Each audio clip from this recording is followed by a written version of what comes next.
Olá, bom dia, graça e paz, sejam todos bem-vindos. Um ótimo domingo, dia 5 de fevereiro. Vamos para o nosso 36º dia em nosso plano de leitura. Muito bom dia a todos. Deixa eu ver quem está por aqui. Bom dia, Marinês. Rose, Sandra, Regina, Edileide, bom dia. Bom dia, Ivone, bom dia, Jaqueline, bom dia, Neide, bom dia, Eliane. Deus abençoe a todos vocês, um ótimo domingo e que possamos nesse dia aprender um pouco mais da palavra do Senhor. Domingo é um dia maravilhoso, né? Dia de estar na casa do Senhor, dia de adorá-lo juntamente com o corpo de Cristo, como corpo, como igreja, e isso é maravilhoso. Certo? Hoje vamos ler os capítulos 14 e 15 de Levítico. Pelo nosso plano de leitura, hoje são apenas dois capítulos, E desde já, né, peço para que você deixe o seu like. O like é muito importante. E também retorne, né?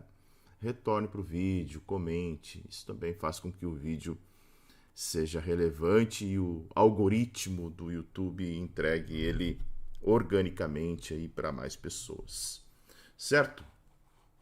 Vamos para o texto então? Deixa eu colocar aqui na tela. Aí, ó, dia 5 de fevereiro, 36º dia do nosso plano de leitura. E hoje nós alcançaremos 10%, né? 10% do nosso plano de leitura. Vamos lá? Levítico, capítulo 14. A lei a respeito do leproso depois de sarado. O Senhor disse a Moisés: esta será a lei a respeito do leproso no dia da sua purificação. O leproso será levado ao sacerdote. Este sairá fora do arraial e o examinará. Se a praga da lepra estiver curada, o sacerdote mandará trazer para aquele que se houver de purificar 2 aves vivas e puras, madeira de cedro, pano de escarlate e isopo. O sacerdote mandará que se mate uma das aves num vaso de barro, sobre águas correntes.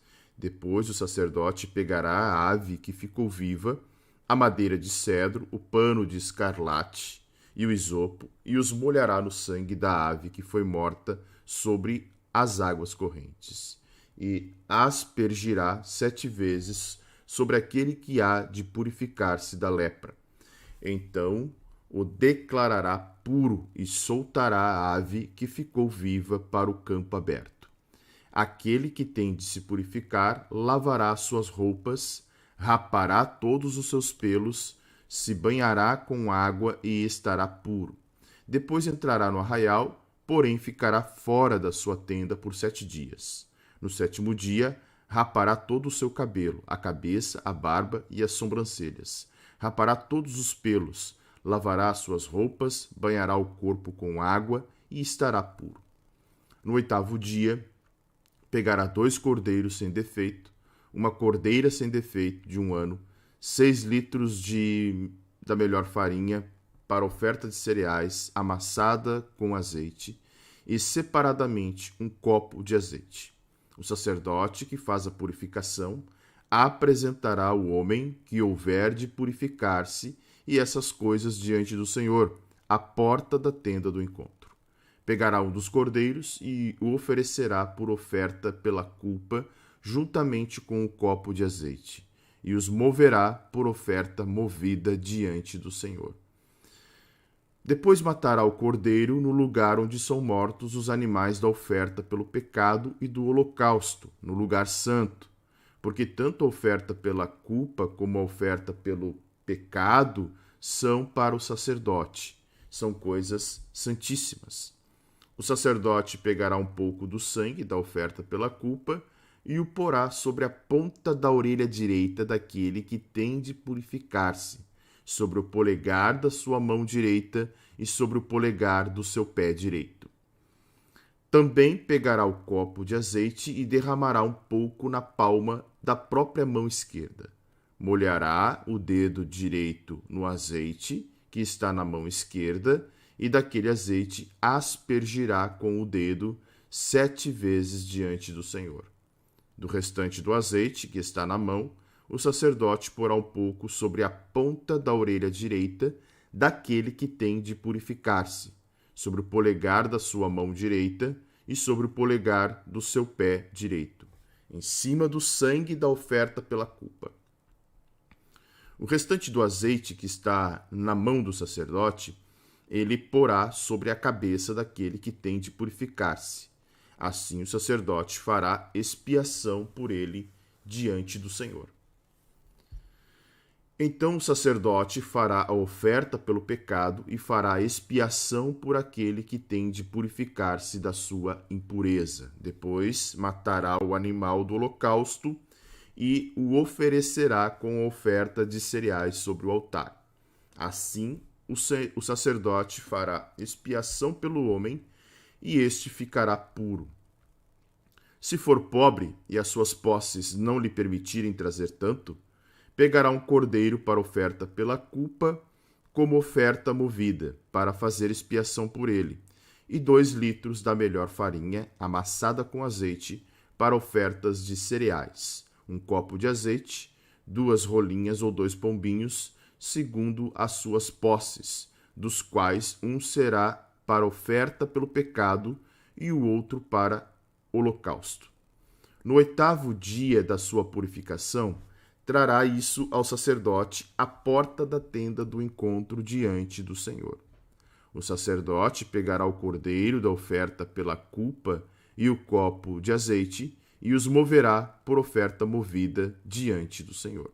Então o sacerdote matará o cordeiro da oferta pela culpa, pegará um pouco do sangue da oferta pela culpa e o porá sobre a ponta da orelha direita daquele que tem de purificar-se, sobre o polegar da sua mão direita e sobre o polegar do seu pé direito. Derramará um pouco do azeite na palma da própria mão esquerda e com o dedo direito aspergirá do azeite que está na mão esquerda 7 vezes diante do Senhor. Então, do azeite que está na sua mão, o sacerdote porá um pouco na ponta da orelha direita daquele que tem de purificar-se, no polegar da sua mão direita e no polegar do seu pé direito, por cima do sangue da oferta pela culpa.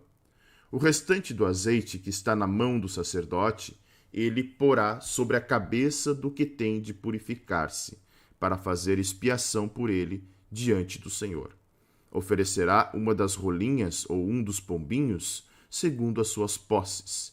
Será um para oferta pelo pecado e o outro para o holocausto, além da oferta de cereais, e assim o sacerdote fará expiação por aquele que tem de purificar-se diante do Senhor.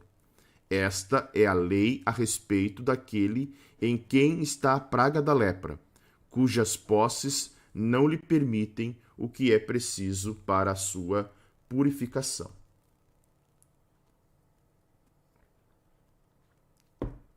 A lei a respeito do mofo numa casa. O Senhor disse a Moisés e a Arão: quando vocês entrarem na terra de Canaã, que lhes darei por herança, e eu enviar a praga do mofo a alguma casa da terra que vocês passarão a possuir, o dono da casa fará saber ao sacerdote, dizendo: parece-me que existe algo como uma praga em minha casa. O sacerdote ordenará que se esvazie a casa antes que venha para examinar a praga, para que não seja contaminado tudo o que está na casa. Depois o sacerdote virá para examinar a casa e examinará a praga. Se nas paredes da casa há manchas esverdeadas ou avermelhadas e parecem mais fundas que a parede, então o sacerdote sairá da casa e a fechará por 7 dias. No 7º dia, o sacerdote voltará e examinará a casa. Se notar que a praga se alastrou nas paredes da casa, ele ordenará que arranquem as pedras em que estiver a praga e que as lancem fora da cidade num lugar impuro, e fará raspar a casa por dentro, ao redor, e o pó que houverem raspado lançarão fora da cidade num lugar impuro. Depois pegarão outras pedras e as colocarão no lugar das primeiras, e rebocarão a casa com outra argamassa.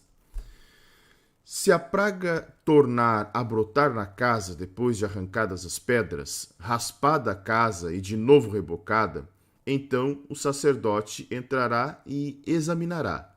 Se a praga tiver se alastrado pela casa, há nela mofo que se espalha. Está impura. O sacerdote mandará derrubar a casa, as pedras e a sua madeira, bem como todo o reboco da casa, e se levará tudo para fora da cidade, a um lugar impuro. Aquele que entrar na casa enquanto está fechada ficará impuro até a tarde. Também o que se deitar na casa terá de lavar as suas roupas, e quem nela comer terá de lavar as suas roupas. Porém, se o sacerdote entrar na casa e, examinando, verificar que a praga não se alastrou pela casa, depois que ela foi rebocada, o sacerdote a declarará pura, porque a praga está curada.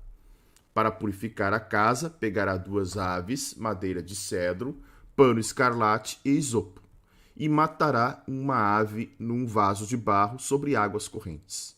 Depois pegará a madeira de cedro, o isopo, o pano escarlate e a ave que ficou viva, os molhará no sangue da ave que foi morta e nas águas correntes, e aspergirá a casa 7 vezes. Assim purificará aquela casa com o sangue da ave, com as águas correntes, com a ave que ficou viva, com a madeira de cedro, com o isopo e com o pano escarlate.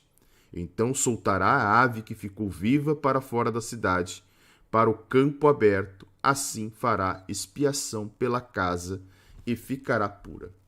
Esta é a lei para todos os tipos de praga, de lepra, de micose, de mofo das roupas e das casas, da inchação, da pústula e das manchas lustrosas, para ensinar quando alguma coisa é pura ou impura. Esta é a lei a respeito da lepra. Capítulo 15. Impurezas do homem e da mulher. O Senhor disse a Moisés e a Arão: falem aos filhos de Israel e digam-lhes: qualquer homem que tiver fluxo seminal do seu corpo ficará impuro por causa do fluxo. Esta, pois, será a sua impureza por causa do seu fluxo. Se o seu corpo vaza o fluxo, ou se o seu corpo o estanca, esta é a sua impureza. Toda cama em que se deitar o que tiver fluxo ficará impura, e tudo sobre que ele se assentar ficará impuro. Quem tocar na cama dele terá de lavar as suas roupas, se banhará em água e ficará impuro até a tarde.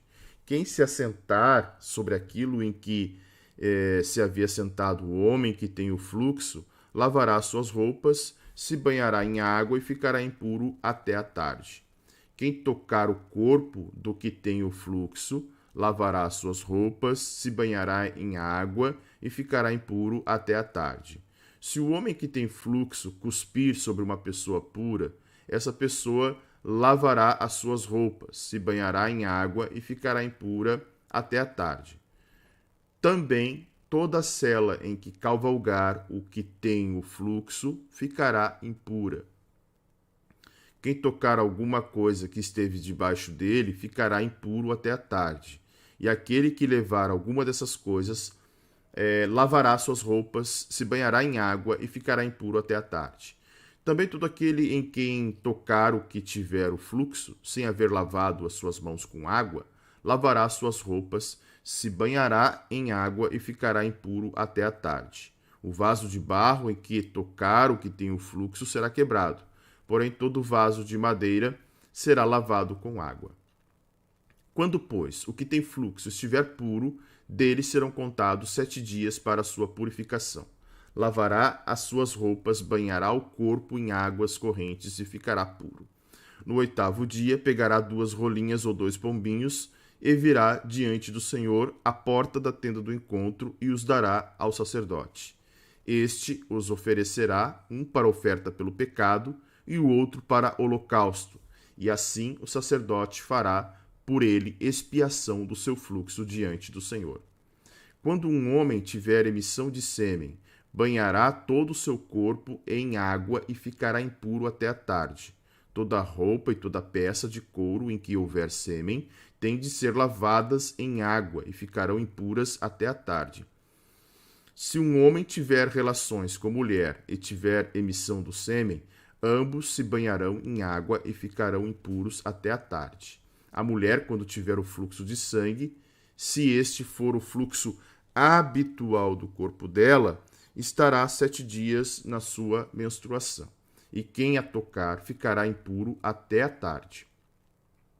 Tudo sobre que ela se deitar durante a menstruação ficará impuro, e tudo sobre que se assentar ficará impuro. Quem tocar no leito dela lavará suas roupas, se banhará em água e ficará impuro até a tarde. Quem tocar alguma coisa sobre que ela se tiver assentado, lavará suas roupas, se banhará em água e ficará impuro até a tarde. Também quem tocar alguma coisa que estiver sobre a cama ou sobre aquilo em que ela se assentou, esse ficará impuro até a tarde. Se um homem tiver relações com a mulher e a menstruação dela tocar nele, ficará impuro por 7 dias, e toda a cama sobre que ele se deitar ficará impura. Quando uma mulher tiver um fluxo de sangue por muitos dias fora do tempo da sua menstruação, ou quando tiver fluxo do sangue por mais tempo do que o habitual, todos os dias do fluxo ela ficará impura, como nos dias da sua menstruação. Toda a cama sobre que se deitar durante os dias do seu fluxo será como a cama em que ela se deita na sua menstruação. E toda coisa sobre que se assentar ficará impura, conforme a impureza da sua menstruação. Quem tocar estas coisas ficará impuro, portanto, lavará suas roupas, se banhará em água e ficará impuro até a tarde. Porém, quando lhe cessar o fluxo, então se contarão 7 dias, e depois estará pura. No 8º dia, pegará 2 rolinhas ou 2 pombinhos, e os trará ao sacerdote à porta da tenda do encontro. Então o sacerdote oferecerá um para oferta pelo pecado e outro para holocausto. O sacerdote fará por ela expiação do fluxo da sua impureza diante do Senhor. Assim vocês separarão os filhos de Israel de suas impurezas, para que não morram nelas ao contaminarem o meu tabernáculo que está no meio deles. Esta é a lei a respeito daqueles que têm o fluxo, daquele que tem emissão de sêmen e, por causa dela, fica impuro, da mulher em sua menstruação, daquele que tem o fluxo, seja homem ou mulher, e do homem que se deita com mulher impura. Leitura concluída. Vamos lá para o nosso caderno aqui de anotações.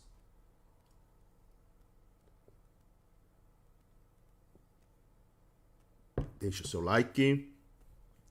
Vamos lá, vamos lá. Os 2 capítulos que nós lemos encerram toda essa questão. O capítulo 14 encerra a primeira sessão, que é a respeito da impureza em relação à lepra, tá? Deixa eu pegar minha caneta aqui, gente. Aqui. Deixa eu botar aí na tela. Perfeito. Então, vamos lá. Vamos entender esses 2 capítulos aqui. Não podemos esquecer, e eu trago aqui de novo, né, a palavra para lepra, então nem sempre é lepra. esqueçam disso, tá? Eu vou resgatar a palavrinha aqui.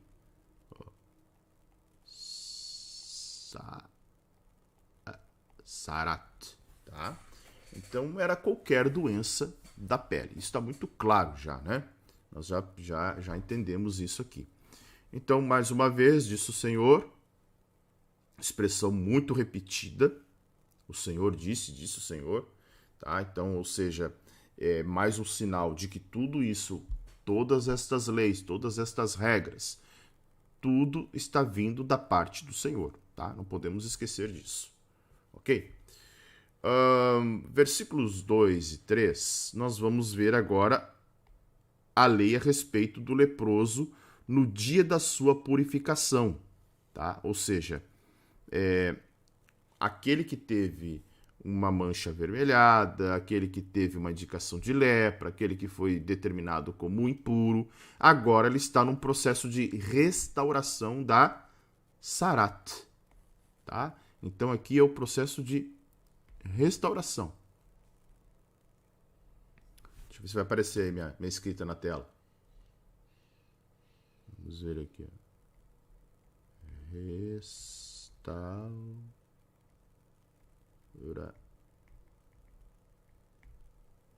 Quase não aparece. Minha letra também tá horrível aí, né? Restauração. Então, esse processo de restauração da vítima, até que ela fosse declarada limpa, tá? Era muito elaborado. Para vocês terem uma ideia, ele vai do verso 2 até o verso de número 32 desse capítulo, tá? Então, olha só. Tem vários regulamentos aqui que eram necessários diante da circunstância de alguém que havia sido vitimado pela sarat, tá? E agora teria recebido uma cura. Agora, olha que interessante. Vamos lá. A partir do verso de número 4, tá? Nós vamos ver ali qual era o procedimento para essa cura.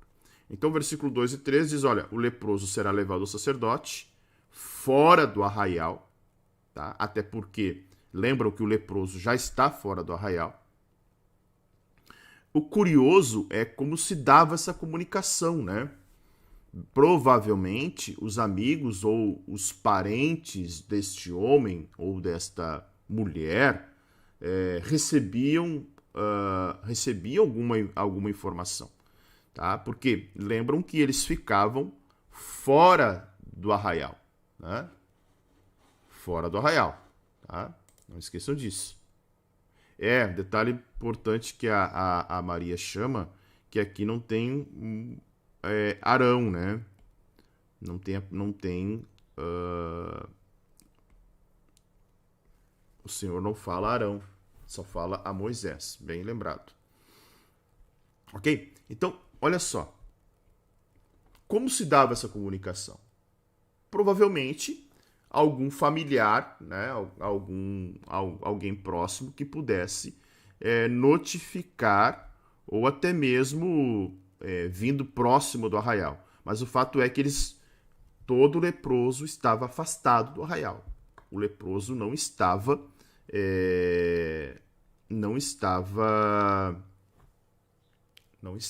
no convívio das tribos ali, tá? Interessante o seguinte, tá? Essa sarat, ela era uma doença de pele. Provavelmente para os hebreus, tudo era sarat, ou seja, doença de pele. Até porque a lepra naquela época, a verdadeira lepra, aquela que a pessoa ia perdendo partes do corpo, provavelmente ela era incurável, tá? E há muitos eruditos que entendem que os capítulos 13 e 14 de Levítico, tá? Eles não falam da lepra propriamente dita, tá? Lembrando que, isso eu preciso recapitular, que a Septuaginta traduz sarat por lepra. Então, por isso que há um capítulo, né, há uma abertura da lei para a respeito daqueles que foram sarados. Talvez uma doença menos invasiva do que a própria lepra, tá? Mas, enfim, o que acontecia quando este leproso, como diz o capítulo, estivesse curado? Olha só. O sacerdote mandava trazer para aquele que se houver de purificar 2 aves vivas, 2 aves vivas e puras, madeira de cedro, pano escarlate e isopo. Então, essas aves eram provavelmente as rolinhas ou pombinhos, né? Que serviam para o culto, para o ofício cerimonial. Madeira de cedro. Parece que o cedro era escolhido por causa dos seus supostos valores medicinais, tá? Nós vamos ver em outros textos bíblicos o cedro sendo colocado como, né, algo pertencente a Deus, o cedro de Deus. Por exemplo, tem um texto, deixa eu ver se eu acho aqui. Só um minutinho. Amós.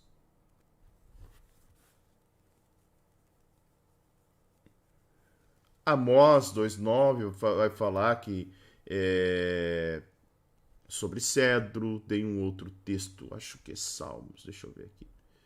Só um pouquinho. Salmos. Onde é que está?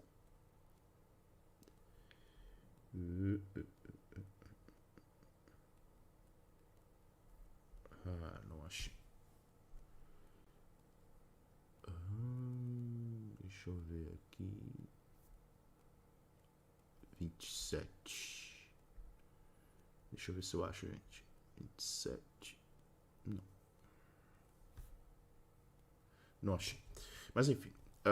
Então, os hebreus acreditavam que o cedro poderia ter aí algum valor medicinal, tá? E até mesmo com a ideia de que até na própria literatura antiga, literatura judaica, havia uma observação sobre esse simbolismo do cedro ser altamente medicinal. E pano de escarlate, né, que é um pedaço, talvez uma ideia do tecido ali, estava ligado também à purificação, tá? Porque os judeus também pensavam que o escarlate, embora simbolizasse o sangue, tá?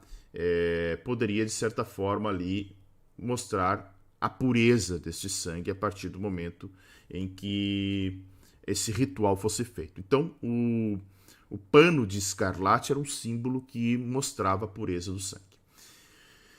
E o isopo, tá? O isopo era... O isopo, na verdade, era uma espécie de um ramo de um arbusto, né? Que era usado na aspersão de sangue, tá? Então pensem num ramo de uma pequena árvore em que eles utilizavam para molhar e aspergir, tá? Essa era a ideia aqui. Então, o que se faz com tudo isso? E aí começa, então, o processo de restauração da vítima de sarat, tá? O sacerdote mandará que se mate uma ave num vaso de barro. Olha que interessante, tá? Então, olha o tamanho da cerimônia, tá? São praticamente 19 passos aqui que tem a cerimônia. Olha só.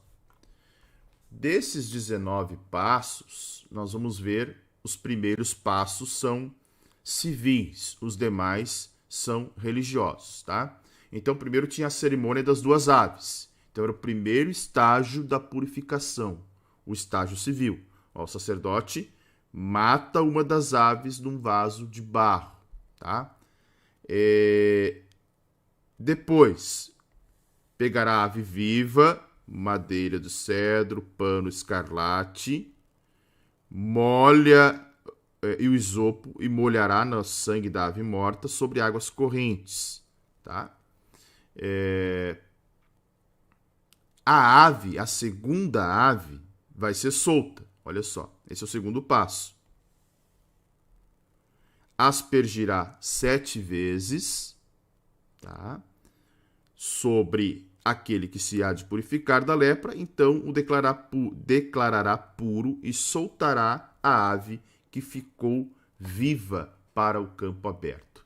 Essa ideia de soltar a ave, muitos têm o entendimento que era justamente o homem aprisionado em sua doença, fora da cidade, perdão, agora podia retornar livre à sociedade humana, tá? Então, a ideia de matar, então essa cerimônia da árvore é muito interessante. Pega duas, uma ele sacrifica, a outra ele solta, tá? Então, está simbolizando que o homem estava morto e agora está vivo. Também uma tipologia magnífica de quando o homem está morto em pecado, né? Estava morto em pecado e agora, por intermédio do sangue, porque olha só o processo que se dá aqui, tá? Eu estou falando agora dos estágios aqui, a cerimônia das aves, né? Então, esses 2 primeiros passos eram civis. Nota o seguinte, ele mata a primeira ave, pega a ave que ficou viva, a madeira do cedro, o pano escarlate, o isopo, e os molhará no sangue da ave que foi morta. Todos esses elementos aqui são molhados no sangue da ave que foi morta. E aspergirá 7 vezes sobre aquele que há de purificar-se sobre a lepra. Então molhou tudo com sangue, pega o isopo e asperge 7 vezes sobre o homem que está sendo purificado. Então declarará ele puro e soltará a ave viva. Tá? Processo magnífico aqui, né? Então a primeira ave foi morta, tá? É uma estranha mistura, né? Pano escarlate, isopo, madeira de cedro, tudo isso era mergulhado no sangue e misturado com água corrente, né? Alguns eruditos até dizem que a ave não era amarrada com o resto, mas era imersa, separada no sangue, tá? Porque estamos falando, né, de uma ave que está viva ali, né? Enfim, passado isso, o sangue então era salpicado por 7 vezes sobre a vítima, enquanto o sacerdote a declarava ela limpa. Ou seja, o seu grande teste aqui havia terminado. Aí, depois disso, nós temos o terceiro passo, que é o indivíduo lavando as suas roupas. Aquele que se purificar, lavará as suas roupas. Quarto passo, rapará todos os seus pelos. Quinto passo, se banhará com água e estará puro, tá? O homem se banhava com água, imergindo todo o corpo com água, se tornar puro. Em seguida, sexto passo, ele podia entrar no arraial do qual tinha ficado isolado enquanto a praga se mostrava ativa no corpo, tá? Só que, olha o sétimo passo aqui, né? Porém, ficará fora da sua tenda por 7 dias. Deixa eu ajustar o texto aqui. Ficará fora da sua tenda por 7 dias, diz o texto. Por quê? Ele tinha que se manter distante de sua tenda, sem tocar a tenda, sem tocar a esposa. Ele estava socialmente restaurado, tá? Deixa eu colocar aqui. Ele estava socialmente restaurado, mas não religiosamente ou não cerimonialmente. Tá? Então, olha só. O sétimo passo, ó, legal, tu pode entrar no arraial, mas tu não pode tocar nada, não pode tocar na tua esposa, não pode tocar em filhos, não pode tocar na tenda, né? Tu ainda não está cerimonialmente restaurado. Ok? Ainda, né? Nós vamos ver o oitavo passo, e aqui começa o processo religioso, tá? É aqui que começa o processo cerimonial, podemos dizer assim, de restauração desse homem, dizendo o seguinte, ó, o texto vai falar: no sétimo dia rapará todo o seu cabelo, a cabeça, a barba, as sobrancelhas, rapará todos os pelos, lavará as suas roupas, banhará o corpo com água e estará puro. Notem que ele já tinha feito esse processo de rapar o pelo do corpo, já tinha feito o processo de se banhar e de lavar suas roupas, rapar o pelo do corpo e se banhar. Passados 7 dias, ele tinha que fazer tudo isso de novo. Né? O oitavo passo era rapar todo o pelo, né? Todo o pelo que havia na face, né? Sobrancelha, cabelo, barba, tudo. Né? Lembrando que os homens naquela época usavam barbas, né? Era mais comum usar barba do que não usar. Nono passo era lavar as roupas novamente e o 10º, tomar outro banho ritual, tá? No 8º dia, pegará 2 cordeiros sem defeito, uma cordeira sem defeito, 6 litros de melhor farinha para ofertas de cereais amassada com azeite e separadamente 1 copo de azeite. Então, agora, vários sacrifícios e ofertas precisavam ser feitos para restaurar o indivíduo cerimonialmente, tá? Então, olha só o verso de número 10 aí, o quanto nós temos aqui de ofertas que precisam ser feitas aqui. Então, o 11º passo eram vários sacrifícios e ofertas que precisavam ser efetuados, restaurando a purificação religiosa da vítima. Em outras palavras, o homem podia participar dos ritos e dos sacrifícios do tabernáculo, tal como qualquer pessoa. Ou seja, ele havia sido restaurado civil e agora religiosamente. Então, são 3 sacrifícios que ele precisa fazer, tá? Uma oferta pela transgressão, uma oferta pelo pecado, uma oferta pelo chamado holocausto, tá? Então, o cordeiro da oferta do pecado não podia ter nenhum defeito e para a oferta do pecado ele precisava ser no seu primeiro ano de idade, tá? Então, notem que, vamos lá, é uma quantidade de preceitos e rituais extremamente grande, né? Agora, em cada uma dessas 3 ofertas, elas tinham que ser acompanhadas por uma oferta de cereais. Tá aqui o texto. Ó, oferta de cereais, tá? Então, habitualmente, a oferta de cereais não acompanhava essa oferta da transgressão, nem a oferta do pecado. Então, nesse caso aqui, para uma oferta de sarat, né, para purificação, essa oferta de cereal, geralmente, ela era maior, tá? Ele vai falar sobre a farinha também aqui, né? Trazendo farinha. A gente já falou bastante sobre farinha. Um homem precisava, para a purificação, prover 3 cordeiros quilos. Né? Ou melhor, 2 quilos de farinha. Tá? 6 litros, 2 quilos de farinha.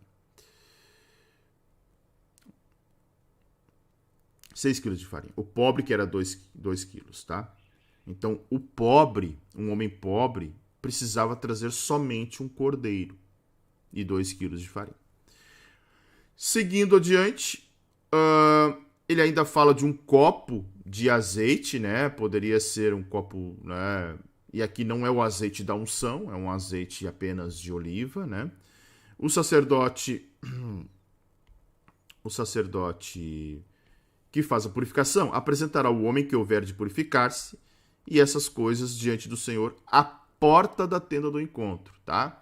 Então aqui o 12º passo é, olha, na porta da tenda do encontro a vítima era trazida ali para os sacrifícios e os cerimoniais apropriados. Então, desse modo, a pessoa já havia adquirido a restauração preliminar à adoração religiosa, visto que já havia sido restaurado socialmente, só chegava à porta da tenda do encontro pessoas que estavam puras. Então, isso já era uma declaração preliminar de que esse homem já estava nesse processo de purificação. Pegará um dos cordeiros e oferecerá por oferta pela culpa, juntamente com o copo, e os moverá por oferta movida. Depois matará o cordeiro no lugar onde são mortos os animais pelo pecado e do holocausto, no lugar santo. Lembrando que aqui é o altar que está ali, tá? Esse lugar que ele fala aqui é o altar do holocausto, né? O altar que fica ali no pátio, o altar de bronze, tá? O altar de bronze, que é o primeiro elemento na entrada da tenda do encontro, certo? Então, o 13º passo aqui era os sacrifícios. E esse ritual tinha uma oferta pela culpa. Aqui está, deixa eu pegar aqui. Oferta pela culpa, oferta pelo pecado, tá? Então, nós já vimos esses tipos de ofertas, né? Oferta pela culpa. É interessante que não que o homem era culpado da sua enfermidade, não é nada disso, tá? Mas um homem enfermo, eles entendiam, principalmente a lepra ou essas doenças, os hebreus entendiam que havia um estado de pecado, tá? E se a enfermidade fosse curada, havia o perdão divino, ok?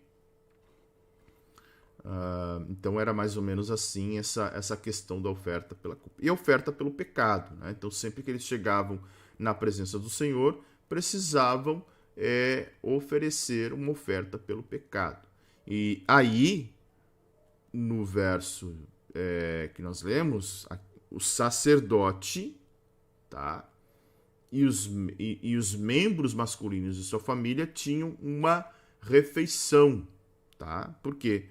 Essa oferta era coisa santíssima. Lembra que eu já falei sobre coisa santíssima, né? Então isso fazia parte deste ritual também, ou seja, as porções dos sacerdotes comidas na área do tabernáculo. As porções que são chamadas de coisa santíssima deveriam ser comidas na área do tabernáculo, tá? Não tinha outro lugar para comer. Vamos adiante. Depois nós vamos ver o verso 15 e o verso 16. O 14 nós já vimos, né? Não, o 14 eu não vi, não falei. Interessante que tem no 14 o seguinte, olha só. O sacerdote pegará um pouco do sangue da oferta pela culpa e porá na ponta da orelha direita daquele que tem de purificar-se, sobre o polegar da sua mão direita e sobre o polegar da sua mão esquerda, tá? Esse aqui é o 15º passo. Então, partes do corpo da vítima que estavam em processo de purificação precisavam ser besuntadas com sangue. Essas partes eram a ponta da orelha direita, o polegar direito, né, polegar da mão direita e do pé direito, tá? Então isso é bem interessante, polegar do pé direito. O que isso significa? Qual é o motivo? Tá? O motivo é justamente sobre a Sarat, que havia se afastado do indivíduo e o indivíduo havia sido restaurado, ou seja, as partes escolhidas para essa operação com sangue eram sempre do lado direito e representavam o homem inteiro, tá? Bem como seus atos possíveis. Ou seja, esse homem está espiritualmente restaurado. Essa era a ideia, tá? Tá aparecendo o texto aí? Vamos lá, vamos ajustar aqui. Também pegará o copo de azeite e derramará um pouco na palma da mão esquerda, tá? O próprio sacerdote derramando na palma da sua mão, ok? E com o dedo direito no azeite que está na mão esquerda, e daquele azeite aspergirá com o dedo 7 vezes diante do Senhor. Então ele botava a palma aqui e aspergia diante do Senhor. O que seria esse diante do Senhor? Esse é o 16º passo nesse grande processo de restauração, tá? O azeite não era levado ao interior do lugar santo, mas o sacerdote de rosto voltado para a porta do tabernáculo, não do átrio, do tabernáculo, mergulhava o dedo e salpicava talvez até no chão do átrio, tá? Direcionado para o Santo dos Santos, o lugar da manifestação de Yahvé. Então, ou seja, diante do Senhor. Essa era a ideia. 7 vezes ele fazia isso, né? E o 7 com a ideia de perfeição divina, né? Então, era uma forma de agradar ao Senhor e esse homem se tornar restaurado à pureza cerimonial e religiosa. Do restante do azeite que está na mão do sacerdote, porá um pouco sobre a ponta da orelha. E aqui algo interessante, porque o homem já está ali com a orelha com a marca do sangue, com o polegar direito com o sangue e do pé também. E agora o versículo 17 diz que do restante do azeite, que aqui é o 17º passo, né? Do restante do azeite, as mesmas partes que foram outrora besuntadas com sangue, agora são ungidas com azeite, tá? Com a ideia de purificação. Ou seja, esse homem está totalmente purificado, tá? Os seus pecados foram purificados. Ele está... a ideia também era que a Sarat poderia afetar a cabeça. Então, né, afetou a cabeça. A ideia do braço, né, e do pé, da mão e do pé serem também ungidas. Desta forma, todo homem estaria purificado, tá? Ok? O restante do azeite que está na mão do sacerdote porá sobre a cabeça daquele que tem de purificar. Então, mais uma vez, né? Primeiro, joga o azeite na presença do Senhor, diante do Senhor. Depois, com um pouco do azeite, unge a orelha direita, polegar direito e o polegar do pé direito. E o que sobrar, derramava sobre a cabeça deste homem que estava sendo restaurado, com a ideia de fazer expiação, tá? O sacerdote fará oferta pelo pecado e fará expiação por aquele que tem de purificar-se da sua impureza. Depois matará o animal do holocausto, tá? Versículo 19. Então nós estamos vendo aqui uma outra oferta, tá? Um outro sacrifício sendo feito agora. A oferta pelo pecado, tá? Que é o cordeiro, né? Oferta pelo pecado e animal do holocausto. Oferecerá com oferta de cereais, e assim o sacerdote fará expiação a este homem, e ele ficará puro, tá?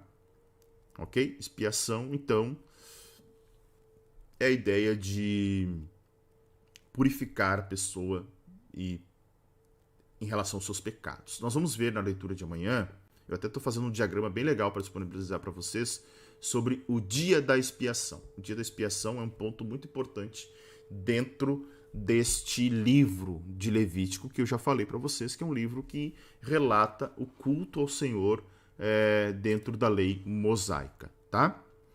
Verso de número 21, temos então o 18º passo, que seria, olha, se for pobre, então deve pegar um cordeiro ao invés de 2 e 2 quilos de farinha ao invés de 6. Mesma coisa, né? E aqui, o texto que vai se repetir, ele se repete todo o processo, né? Tu olha assim a leitura, parece, opa, né?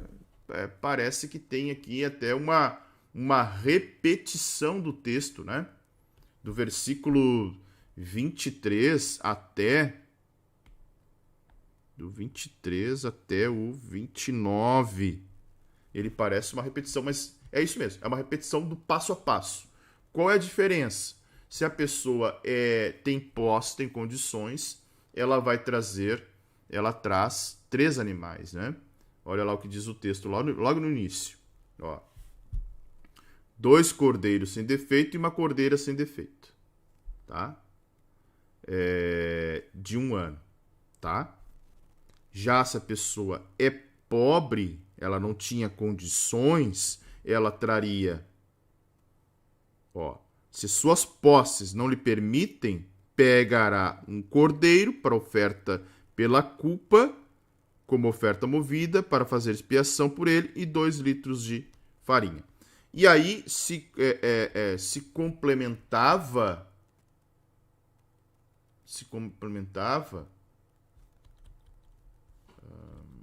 vamos lá, deixa eu mostrar para vocês, se complementava com 2 rolinhas ou 2 pombinhos, ok? Então essa é a diferença, mas o restante aqui, o passo a passo é totalmente igual, com a diferença lá no versículo 30, tá? Oferecerá uma das rolinhas ou um dos pombinhos segundo as suas posses. Daí sim, ao invés de ofertar cordeiro pela oferta do pecado e pela oferta e pelo holocausto, se ofertava as 2 rolinhas ou os 2 pombinhos, tá? Ok? Certo? Então, e aí ele termina, esta é a lei a respeito daquele em que está a praga da lepra, cujas posses não lhe permitem o que é preciso para a purificação, tá?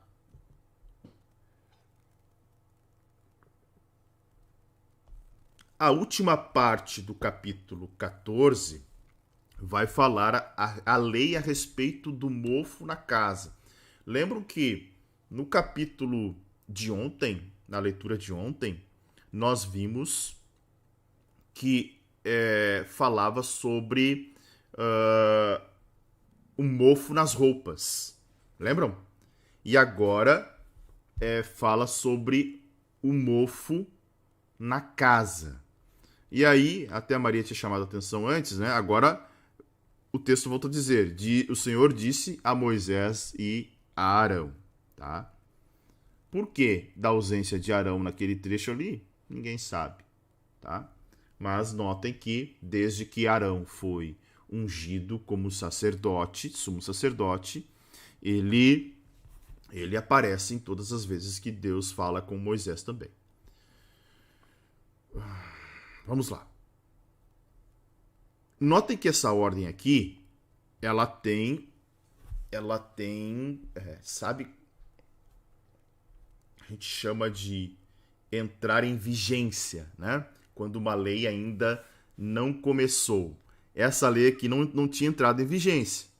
Olha, ela é muito clara. Quando vocês entrarem na terra de Canaã, que darei por herança, e eu enviar, né? Ou seja,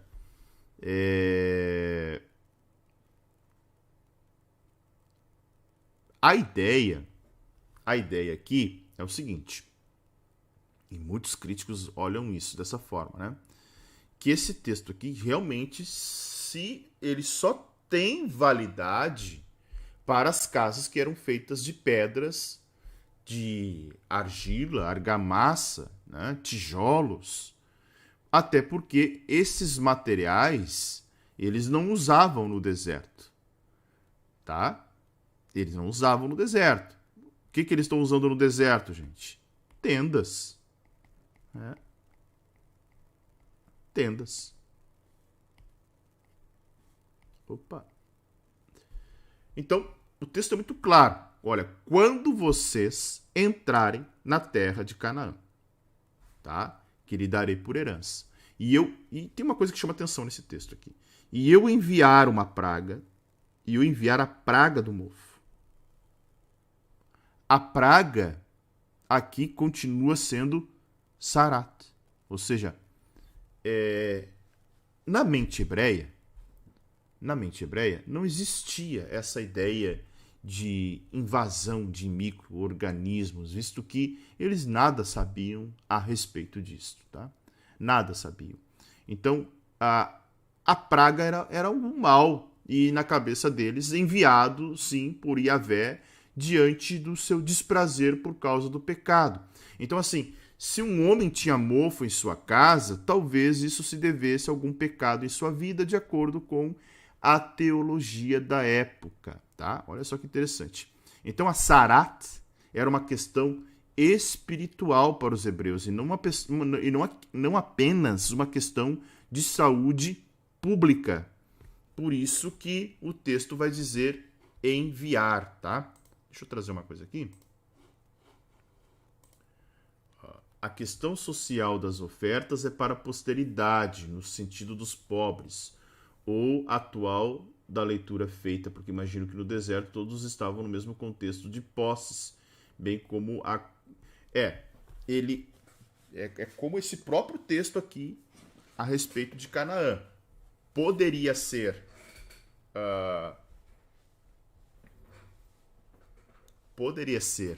para aquele momento, tá?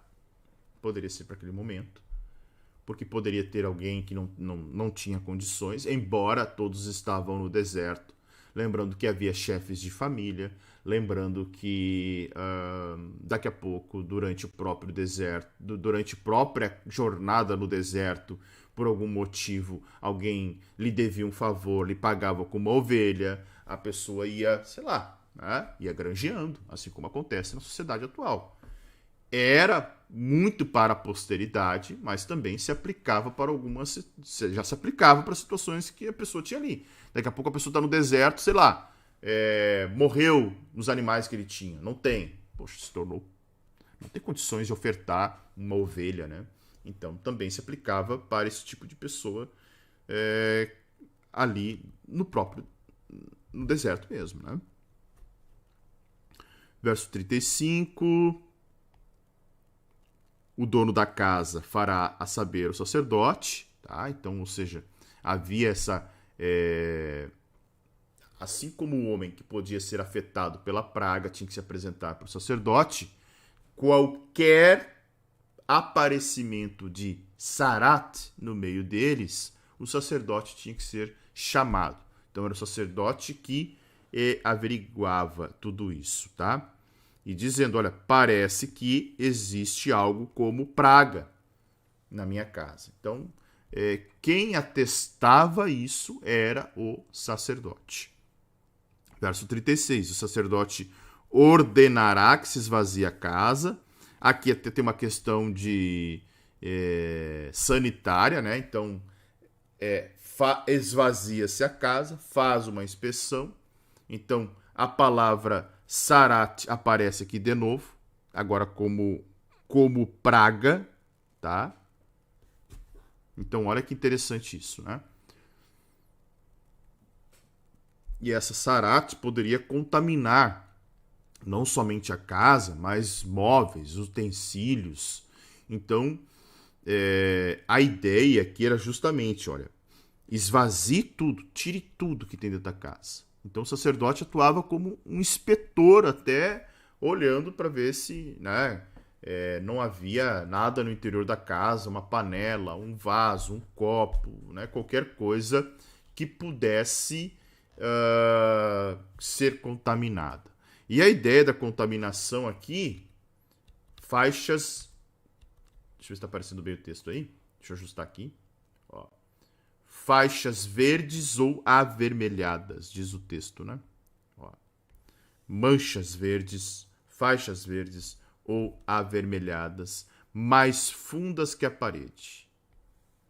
Então, lembrando que as construções naquela época eram bem rudimentares. Então, eles amontoavam pedras, né? Nem sempre cortavam muito bem as pedras.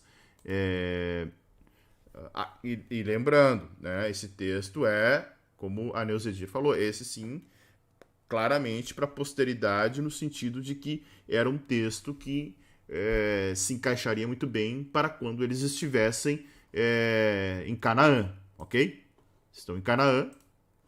Opa, cadê os meus comentários aqui? Só um pouquinho, gente. Aqui. Um minuto. Quando eles estivessem em Canaã, aí sim esse texto seria bem aplicável. Então, manchas, né? Manchas esverdeadas ou avermelhadas que pudessem estar na parede, tipo um baixo relevo, ou depressão, ou daqui a pouco a pedra está se esfarelando e ela ficava mais baixa, estava uma visão avermelhada, era um sinal que daqui a pouco tinha um fungo atacando, um mofo, qualquer outra coisa. Então, os hebreus pensavam que isso seria uma doença, tá? E que ela poderia afetar os seres humanos. Os intérpretes mais antigos ainda falam que aqui era a própria lepra, né? Ou a sarate, que poderia contaminar os homens ali, tá? E aí como é que se dava? No 7º dia, o sacerdote voltará, examinará a casa. Se notar que a praga se alastrou nas paredes da casa, ele ordenará que se arranque as pedras em que estiver a praga e que as lancem fora da cidade num lugar impuro. Ou seja, havia uma quarentena de 7 dias na casa, né? E aí nós vamos ver que isso também ocorria para as pessoas que eram afetadas pela sarate, mas essa espera de 7 dias era talvez até para ver se o fungo iria, de certa forma, aparecer, mesmo que depois que algumas pedras fossem arrancadas, tá? Então, versículo 39 e 40, vamos falar isso, olha. Terminado o período de 7 dias, o sacerdote faz uma nova inspeção, tá? Assim como acontecia nas pessoas, assim como acontecia nas roupas, e se a condição tiver persistido, então se removia as pedras que haviam sido infectadas ali, né? E levada para fora da cidade. Então era uma espécie de uma reforma, né? Olha, arranque as pedras e raspem tudo por dentro. Tá? E todo esse pó impuro vocês vão jogar para fora da cidade. Então, esse raspar aqui, né, era uma ideia de raspar a casa por dentro e por fora, e todo o material recolhido tinha que ser colocado naqueles montões impuros, né, para justamente que a casa passasse, então, depois dessa raspagem, então a casa pudesse ser observada se a invasão do fungo existia ou ela já estava limpa. Coloca as pedras no lugar, o texto é muito claro, dizendo, né, as pedras removidas eram substituídas. Se a praga tornar a brotar, e aqui sim, ó, depois de arrancada a pedra e raspada a casa, aí o sacerdote vai examinar e justamente ver que a casa é um caso aí sem esperança, né? Ou seja, derruba-se a casa. Essa era a ideia. Porque mesmo depois das pedras trocadas, né? Do reboco feito, da casa sendo raspada, e ela, mesmo assim, não for purificada, então se derrubava a casa inteira. Tá? Então essa era a ideia de demolição total. Tá? Aquele que entrar na casa enquanto estiver fechada se torna impuro para um cerimonial. Tá? Então não podia, a casa está fechada, não podia adentrar, se tornava impuro. Também o que se deitar na casa terá que lavar as suas roupas, e quem nela comer terá que lavar as suas roupas. Lembrando que esse se tornar impuro era para pecado involuntário. Se a pessoa voluntariamente pecasse, voluntariamente ela fizesse essas coisas, ela poderia ser eliminada, ela deveria ser eliminada do arraial. Tá? Versículo 48. Porém, se o sacerdote entrar na casa, examinando, verificar que a praga não se alastrou, depois de rebocada, o sacerdote declarará pura. Tá? Então, ou seja, arrancou as pedras, voltou para lá, depois da casa fechada. A casa está ok, né? Versículo 48. Então, né? A casa foi renovada, não tem mais nenhum problema. Certo? Para purificar a casa, agora sim, ó, não tem mais mofo. Então o que eles faziam? Tinha que purificar a casa. Como é que se purificava? Olha, muito parecido com o que se purificava o homem, né, depois de curado. Olha, pega 2 aves, madeira de cedro, pano escarlate e isopo. Mata uma ave num vaso de barro sobre águas correntes.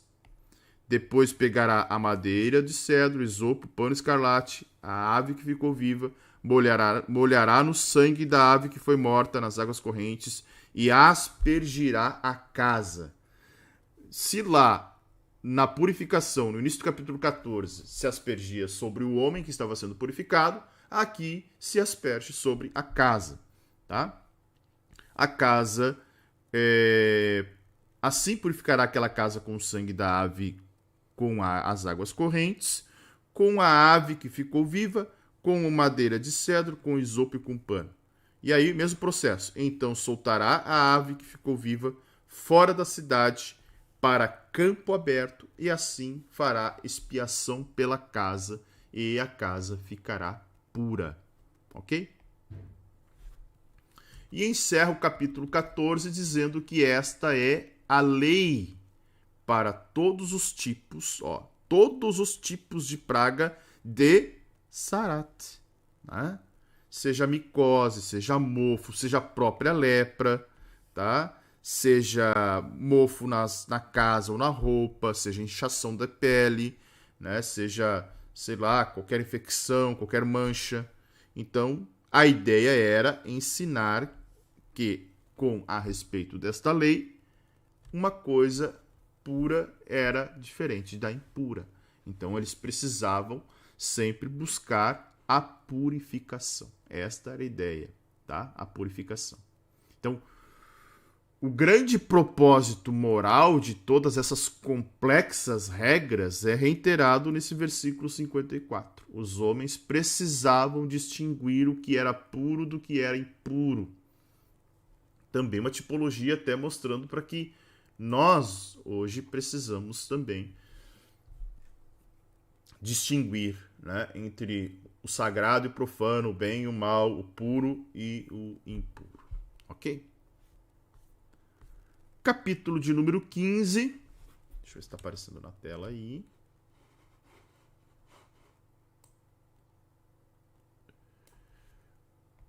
Aquele nosso detalhezinho que a gente vem falando, o Senhor disse a Moisés e a Arão, tá? Esse capítulo de número 15, ele vai falar sobre as impurezas dos homens e das mulheres. Então, E é interessante aqui, por quê?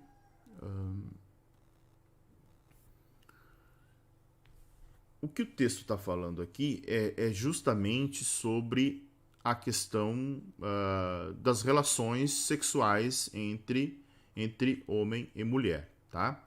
Então, vamos lá. Esse texto precisa ser entendido da seguinte forma. Tem um primeiro caso aqui, tá? O caso que vai do versículo 2 até o versículo 15, tá? Versículo 2 até o versículo 15.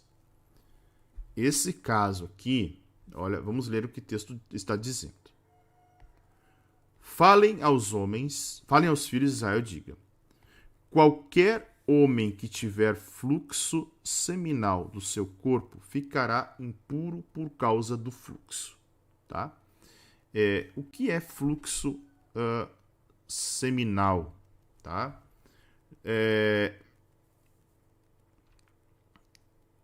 A ideia de fluxo seminal, e aí a gente precisa também recorrer à Septuaginta, tá?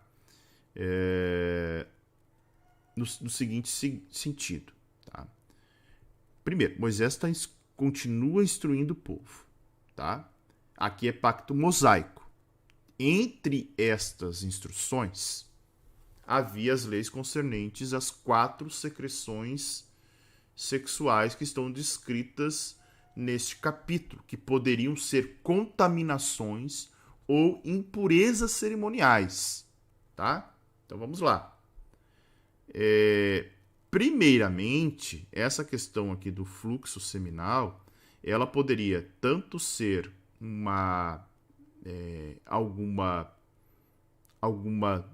algum distúrbio, né, como uma poluição noturna, né?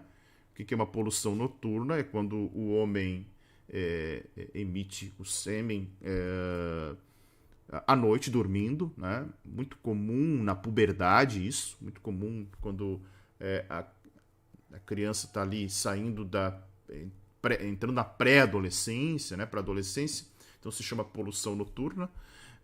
Esse poderia ser um caso de fluxo seminal. Um outro caso de fluxo seminal que a Septuaginta pode até trazer seria uma secreção crônica. Alguns até colocariam, por exemplo, uma hemorroida dentro deste processo aqui, né?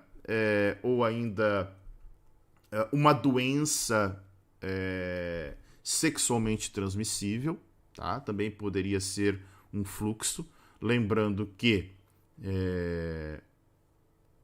os homens naquela época, né, embora diante de toda uma legislação que traga-os para a santidade, o organismo poderia, sei lá, ter uma bactéria, qualquer outra coisa ali que pudesse contaminar e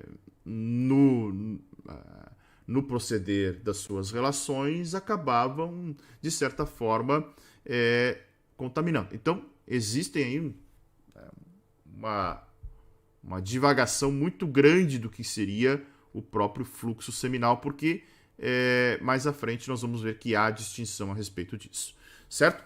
Então, olha só.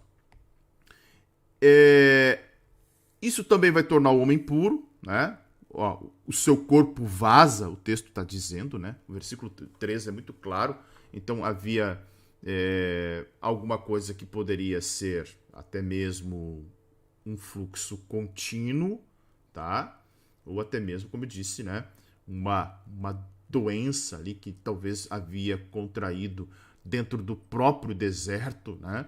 Lembrando que as condições, eles se circuncidavam, lembrando disso, circuncidavam. Então a circuncisão era uma incisão na carne, e isso, de certa forma, se não houvesse uma cura relativamente cuidadosa, também poderia gerar ali secreções, então também estaria dentro desta impureza, tá? Então um homem era declarado impuro. tá? E, poderia ser vazando o fluxo ou o seu corpo estancando. Não interessa. Isso é pureza, tá? E aí, toda cama em que se deitar ficará impura, tudo que ele tocar ficará impuro, toda a cama dele, quem tocar a cama dele deverá lavar suas roupas, se banhar e ficará impuro até a tarde, tá? Todo aquele que tocar algum utensílio que esse homem impuro tocava, ficará impuro até a tarde. Lembrando que tinha aquela regra da impureza até a tarde, né? Quem se assentar sobre aquilo em que havia se assentado deverá lavar a sua roupa, se banhar e ficará impuro até a tarde. Quem tocar o corpo do que tem fluxo lavará suas roupas, se banhar impuro e ficará impuro até a tarde. Ou seja, a ideia aqui é um homem impuro era impedido, por exemplo, de manter relações sexuais com a sua esposa. Ele não podia, tá? Então, o versículo 5, 6, 7, ele mostra que qualquer pessoa que fosse tocada por um homem impuro, ela ficaria impura até a tarde. E teria que passar por todo o processo de purificação, lavagem de roupa, né? As roupas precisavam ser lavadas, o indivíduo precisava tomar banho, se banhar, o homem tinha que esperar até o final da tarde, começo do outro dia. Então era um processo bem intenso de purificação, tá? Versículo 8, se o homem que tem fluxo cuspir sobre uma pessoa pura, essa pessoa lavará as suas roupas, se banhará em água e ficará impuro até a tarde. Ou seja, a saliva do homem imundo também era considerada contaminada. Deixa eu ajustar o texto aqui.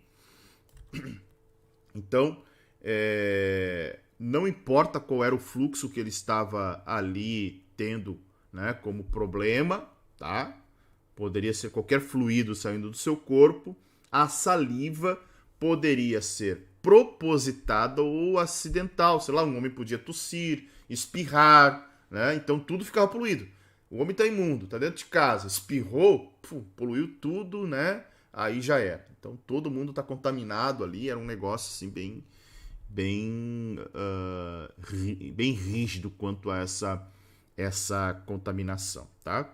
Então, sei lá, poderia ser proposital ou poderia ser acidental. Tossindo, tá ruim, tá com algum problema. Também toda cela que cavalgar, o que tem fluxo, ficará impuro. Quem tocar alguma coisa que esteve debaixo ficará impuro até a tarde. Aquele que levar alguma dessas coisas também ficará impuro. Então, notem que aqui nos versículos 9 e 10, vai dizer que até mesmo a montaria, uma sela, daqui a pouco couro de animal, pele de animal, que eles colocavam por cima de um animal para montar, se um homem puro montasse, né, e alguém sentasse em cima ali, se tornava impuro também, tá? Então, tudo que a pessoa tocava se tornava impuro, tá?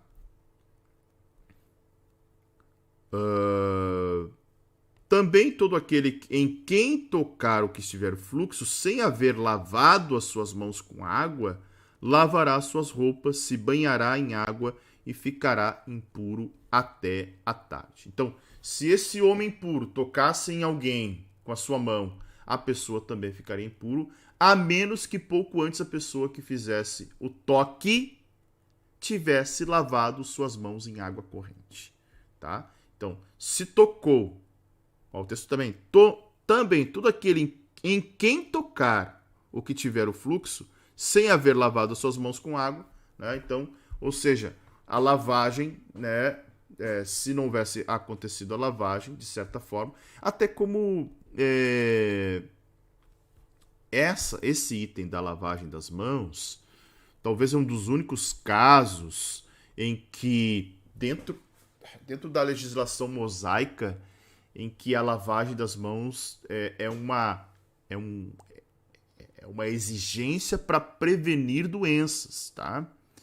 Claro, o texto está falando de impureza cerimonial, não está falando de higiene, mas nós estamos vendo também que a higiene acabava, de certa forma, sendo alguma coisa bem importante aqui dentro desse contexto. Tá? O vaso de barro em que tocar quem tem fluxo será quebrado. O vaso de madeira será lavado. Tem lá um copo de barro, né? Tomou uma água. O homem está impuro, vai lá, quebra tudo aquilo que for de barro que ele tocava. Os vasos se tornavam poluídos. Por quê? Porque os vasos de barro, lembra que eu já falei isso para vocês aqui, né? Eles tinham capacidade de absorver essas coisas. Eles eram porosos. Já os de madeira e de metal podiam ser lavados, limpos. Então, essa era a diferença, tá? Quando, pois, o que tem fluxo estiver puro dele, serão contados 7 dias. Tá puro, né? Então, olha só como é que está o processo agora. 7 dias para purificação, lava as roupas, toma um banho em água corrente. E aí, esse homem se tornou puro. Ou seja, passado o fluxo, tá? Passado toda essa questão do fluxo, tá? Então, vão se contar 7 dias, bem parecido como no caso da Sarat, era uma espécie de quarentena, né? Então, durante esse período, se o fluxo começasse de novo e cessasse mais uma vez, um novo período de quarentena começava a ser contado. Fluxo, se no final dos 7 dias o fluxo não voltasse, então começava o rito da purificação. Tá? Então, o primeiro passo era lavar as roupas, o segundo era tomar um banho, e o terceiro, né? Não, primeiro passo, lavar as roupas, o segundo, tomar um banho. Daí, no 8º dia, né? Olha, o fluxo realmente cessou, pega 2 rolinhas ou 2 pombinhos, virá diante do Senhor a porta da tenda do encontro, não entra, é a porta, e os dará ao sacerdote. O sacerdote vai pegar, né? Um para oferta pelo pecado e o outro para o holocausto, e assim se fará expiação por ele, né? Por causa do seu fluxo diante do Senhor, ok? Então esses sacrifícios eram requeridos para essa purificação. Segundo caso, tá? Agora o segundo caso, nós vamos ver versos 16 até o verso 18. O segundo caso dessa impureza é a seguinte. Olha só. Quando um homem tiver emissão de sêmen, banhará todo o seu corpo em água e ficará impuro até a tarde. Toda roupa e peça de couro em que houver sêmen tem que ser lavada em água e ficarão impuras até a tarde. Deixa eu ajustar o texto aqui. Se um homem tiver relações com mulher e tiver emissão do sêmen, ambos se banharão em água e ficarão impuros até a tarde. Aqui, então, é a purificação do homem com o fluxo periódico, ou seja, tem um contato sexual, claro, entre marido e mulher aqui, tá? Então, mesmo esse contato entre marido e mulher não era pecado, tá? Vamos lá.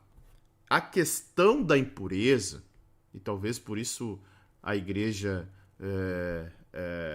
nos primeiros séculos ali, talvez na Idade Média, vai, de certa forma, enxergar isso de jeito equivocado em relação à mulher, em relação ao sexo, que não é pecado, não pecavam, tá? Não era essa a ideia. A ideia é que eles estavam impedidos da adoração religiosa e tinham que passar pelas purificações rituais que tinha ali, né?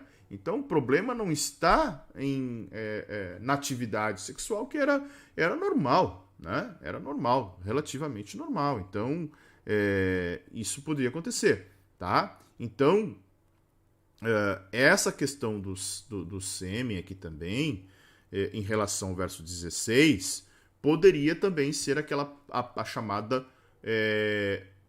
poluição noturna, tá? Pensem num copo d'água, né? Se tu for enchendo de água, ele vai vazar, né? Então, por exemplo, isso é normal à noite, por exemplo, enquanto um homem dorme.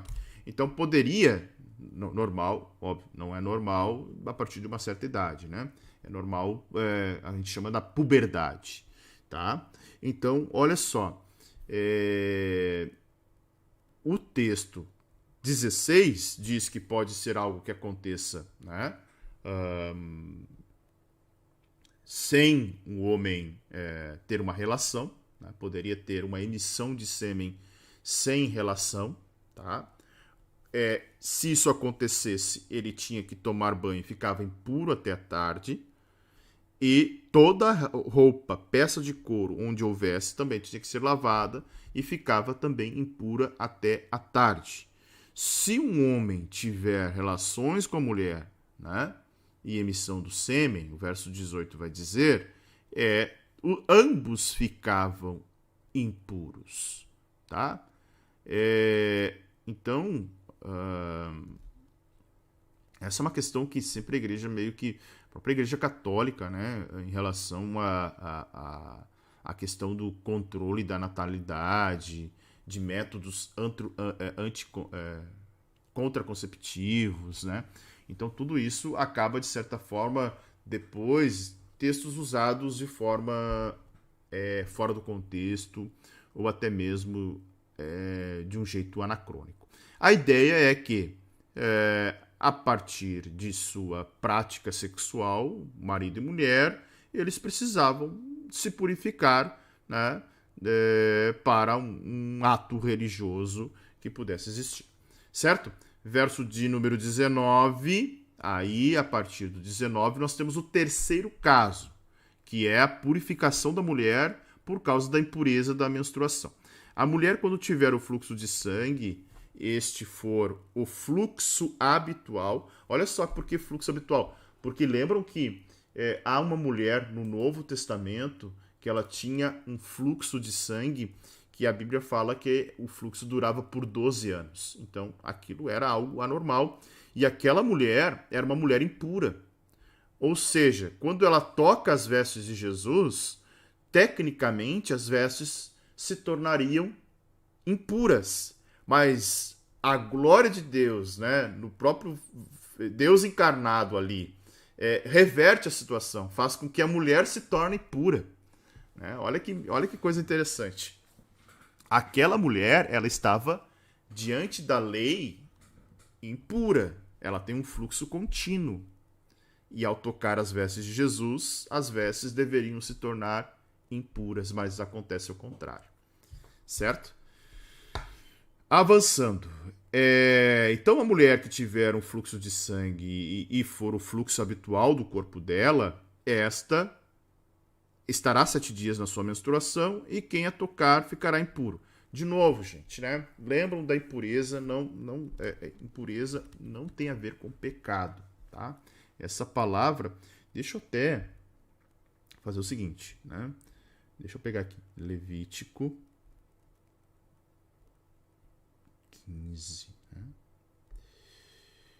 O verso 19. Esse impuro aqui, tá? A palavra é tamé.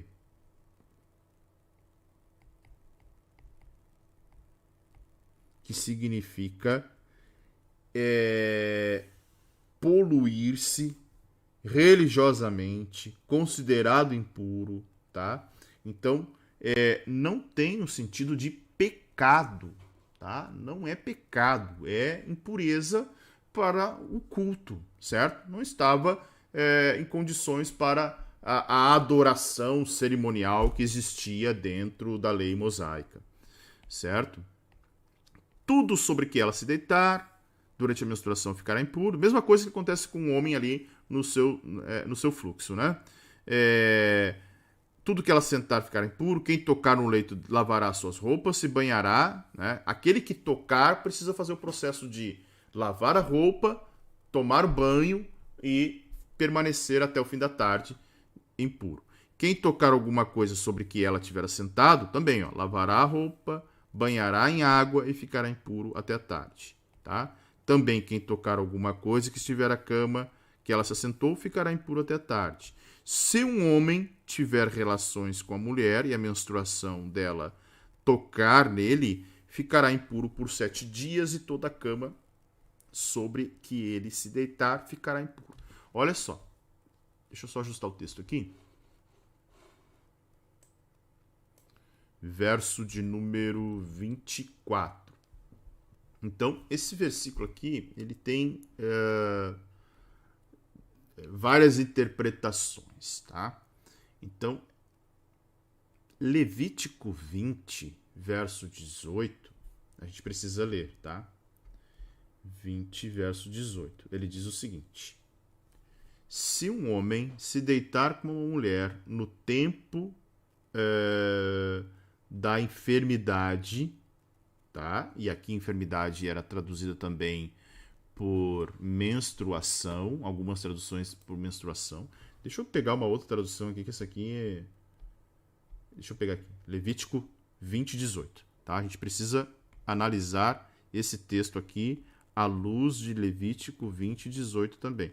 Tá lá na frente, mas eu preciso trazer ele aqui para que vocês vejam o seguinte.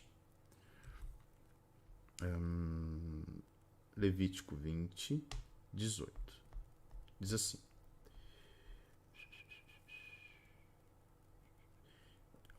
se um homem se deitar com uma mulher no período da menstruação dela e tiver relações com ela, descobrindo a sua fonte, e ela descobrir a fonte do seu sangue, ambos serão eliminados do meio do povo. Olha só. Tá? O versículo de Levítico 18, 20, 18, né? Ele requer uma pena de morte para o homem e a mulher que ousassem praticar sexo durante o período da menstruação. Tá?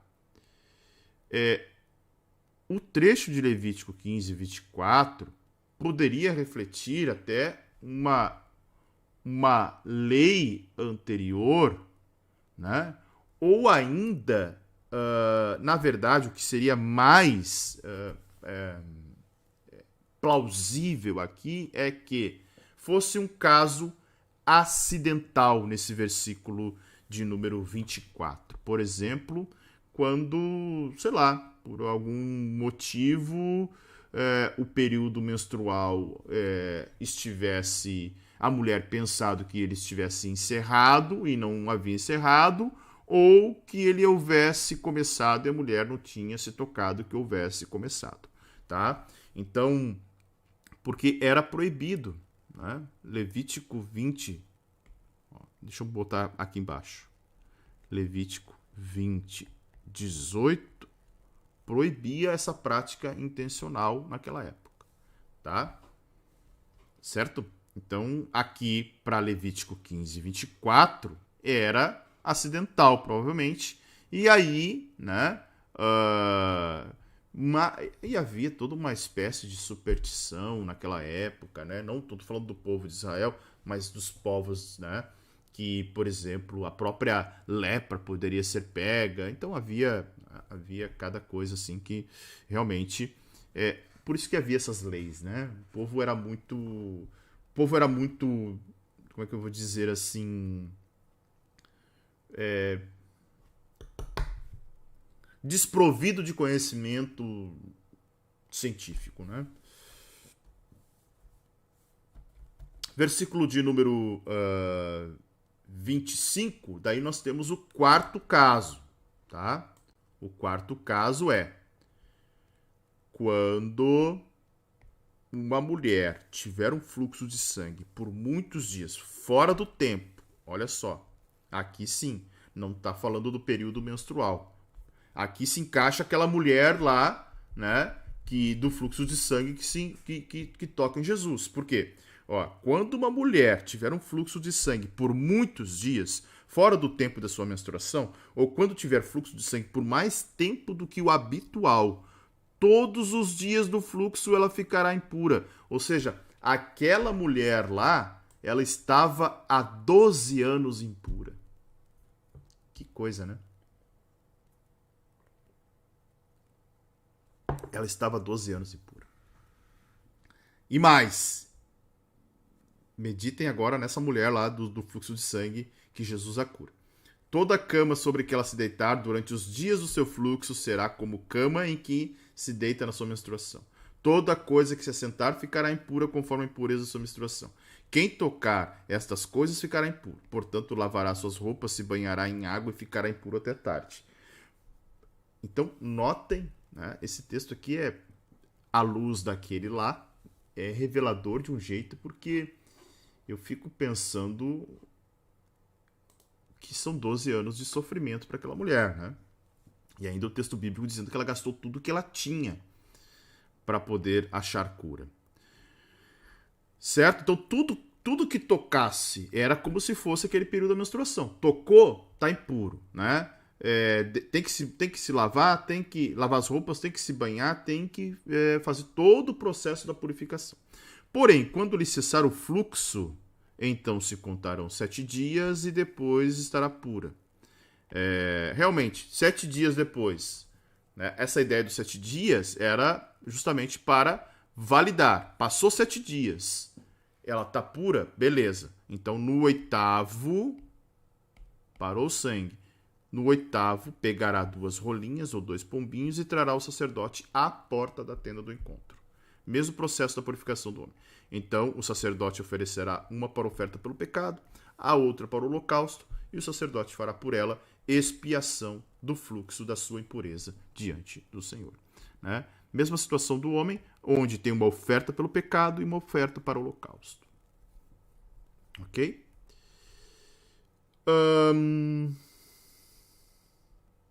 Deixa eu ver aqui. Estamos encerrando, né? Vai até o versículo... encerrando. Então, olha só. Daí o texto vai dizer: assim vocês separarão os filhos de Israel das suas impurezas, para que não morram nelas ao contaminarem o tabernáculo. Então, não era pecado. Não era nada de pecado, sabe? Não era nada de pecado. O problema era a impureza. O problema estava na impureza, né? Na saúde espiritual. Então, ou seja, e a saúde espiritual poderia trazer morte física. Olha o que diz o texto. Olha, vocês estão impuros religiosamente, tá? Impureza, ao invés de religiosa, vamos chamar de cerimonial, tá? Eu prefiro assim, cerimonial. Porque aqui nós estamos falando da lei cerimonial. Então, a impureza cerimonial poderia trazer morte física. Tá?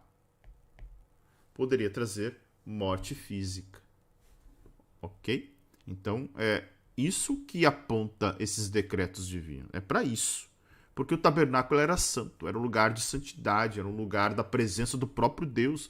O tabernáculo tem a presença do próprio Deus, então eles precisavam entender que não podiam chegar de qualquer maneira. Não podiam chegar de qualquer maneira. Não poderiam ignorar essas leis, porque ali estava o Deus, né? E o texto vai dizer: esta é a lei a respeito daqueles que têm fluxo, daqueles que têm emissão de sêmen e que por causa dela ficam impuros, da mulher em sua menstruação. E deixa eu só pegar o texto final aqui, que vai dizer lá embaixo, ó, da mulher de sua menstruação e daquele que tem fluxo, seja homem, seja mulher, e do homem que se deita com mulher impura. Tá? Então, ele encerra esses 2 versículos aqui, abreviando as leis que foram expostas durante todo o capítulo de número 15. Ou seja, né, os 4 casos: o homem que tem um fluxo devido a uma doença, a impureza devido aos fluxos seminais, né, emissão do sêmen, a impureza devido à menstruação normal da mulher e a impureza devido ao fluxo de sangue patológico de uma mulher, certo? Então, era esta a nossa leitura de hoje. Ok? Deixa eu ver se tem algum comentário aqui, além dos que eu já coloquei. Tá? Iniciou hoje a Bíblia em 100 dias? Não, né? Essa é até o fim do ano. Mara Lorenzon, estou amando essa leitura diária. Glória a Deus. Ivone, é um aprendizado excelente. Rose, Levítico é bem complexo. É bem complexo. Por isso que é um dos textos que as pessoas mais pulam. Mas notem que, se a gente observar um pouquinho, a gente começa a entender bem, né? Embora ele seja, às vezes, repetitivo, tá? Aí, ó, deixa o seu like, por favor, né? Interessante observar a rigidez no tratamento das impurezas por falta de conhecimento científico, me fez lembrar os exageros recentes que vimos durante a pandemia também, né? Quando a gente desconhece. Paz, irmã Vera, bom dia. Me lembrei de Raquel e Labão. É exatamente, né? É Raquel sentada dizendo que não podia levantar da montaria porque estava nos seus dias. Tadinha como sofreu a mulher do fluxo. É impressionante. É uma passagem assim, olhando à luz desse texto aqui, misericórdia. Essa mulher deve ter sofrido. Amém, obrigado, Orion, Deus abençoe. Rose, realmente entendemos, que bom. Que bom que vocês estão compreendendo, isso é muito bom. Pastor, quando a mulher com fluxo tocasse em alguém, não seria morta? Não, né? Não seria morta, mas aquela pessoa ao qual ela tocava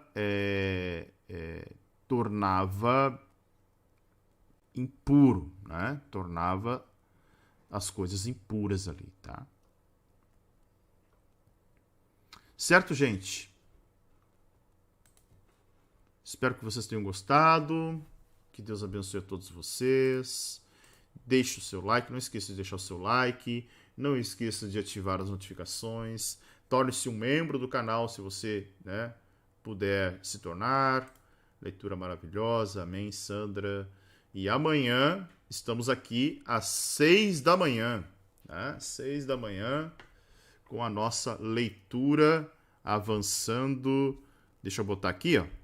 Legal, né? Deixa eu fazer isso aqui. Eu gosto de fazer esse processo aqui junto com vocês aqui, ó. Onde é que tá? Ali, ó. Dia 5 de fevereiro, Levítico 14, 15. Concluímos aí mais um dia, já até, ó, dia 36 de 365 dias, já avançando aí.